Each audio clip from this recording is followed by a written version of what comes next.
श्री परमात्मने नमः।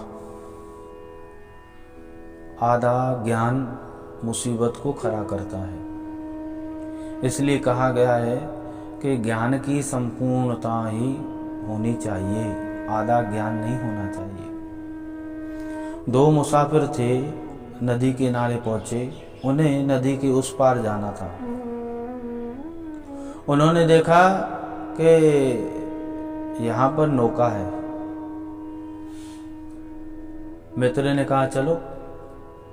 उसके साथ जो मित्र थे उन्होंने कहा नहीं, नौका तो है परंतु नाविक नहीं है, चलाने वाला नहीं है, इसलिए हमें नहीं चलना चाहिए।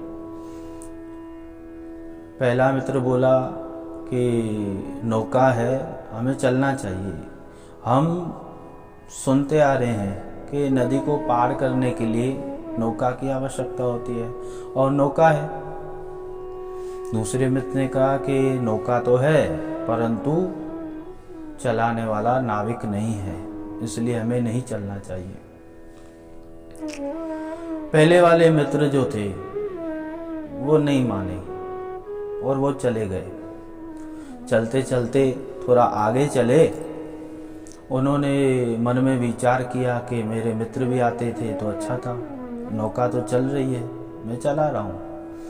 ऐसे इन्होंने विचार किया और इतने में ही महाराज वो पानी का वेग जो था वो भर गया। और पानी जैसे ही भर गया तो नौका डगमगाने लगी। नौका डगमगाने लगी, पानी का वेग और बढ़ा तो नौका एक बाजू और ये एक बाजू हो गया। नौका तो एक बाजू कहाँ गई पता नहीं चला और ये भी कहाँ गया पता नहीं चला, डूब गया। इसलिए कहा जाता है ये कि इसने कहा था कि हमने पहले से ही सुना है कि नदी को पार करने के लिए नौका की आवश्यकता होती है, परंतु इसने ये बात नहीं समझी उस नौका को चलाने के लिए एक नाविक की भी आवश्यकता होती है। इसलिए इसे अधूरा ज्ञान था, पूर्ण नहीं था।